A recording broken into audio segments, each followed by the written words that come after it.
Assalamualaikum warahmatullahi wabarakatuh. Perkenalkan, nama saya Triha Febrianti, saya dari kelas 2 PIF. Di sini saya akan menjelaskan 3 materi. Yang pertama yaitu filsafat positivisme, yang kedua filsafat post-positivisme, dan yang ketiga yaitu filsafat fenomenologi. Oke, langsung saja ya teman-teman, kita memasuki materi yang pertama, yaitu filsafat positivisme. Positivisme ini berasal dari kata positif, yang artinya aktual berdasarkan fakta-fakta, atau dengan kata lain, pencapaian keberhasilan berdasarkan kejadian-kejadian yang nyata.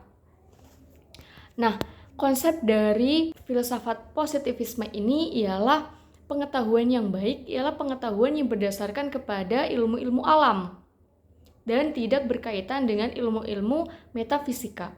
Karena ada salah satu teori yang menjelaskan bahwa ilmu adalah satu-satunya pengetahuan yang valid faktanya, dan faktanya itu dapat bisa menjadi objek pengetahuan.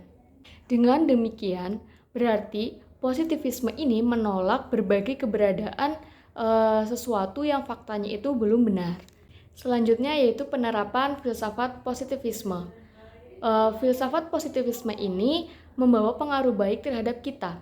Positivisme ini menunjukkan ke jalan yang lebih baik menuju masa depan.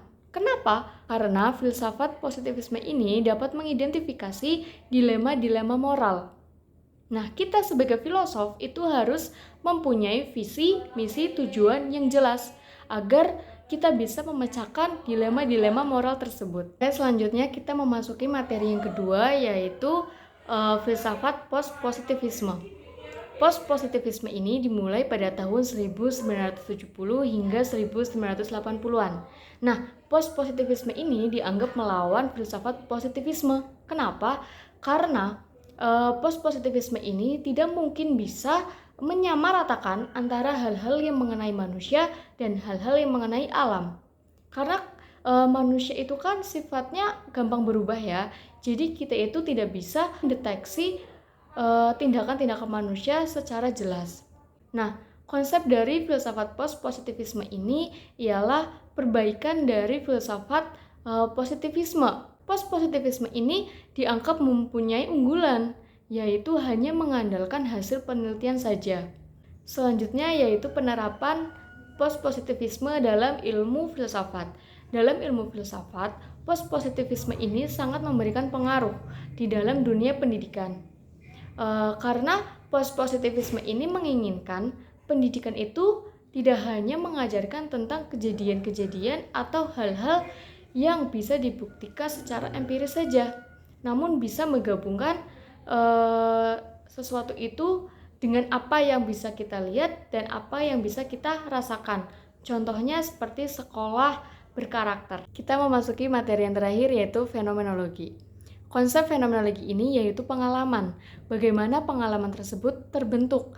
Dan fenomenologi ini berpusat pada refleksi tematis, studi struktur sosial, dan fenomena yang tampak pada pikiran.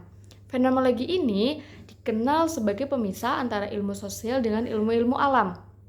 Selanjutnya yaitu penerapan fenomenologi dalam ilmu filsafat. Fenomenologi ini akan membawa atau akan memberikan pemahaman dari pengalaman sadar kepada kondisi yang akan memberikan pengalaman kesenjangan dan mengarah kepada analisis. Baik teman-teman, mungkin itu yang dapat saya sampaikan. Kurang lebihnya saya mohon maaf. Wabillahi taufiq wal hidayah. Wassalamualaikum warahmatullahi wabarakatuh.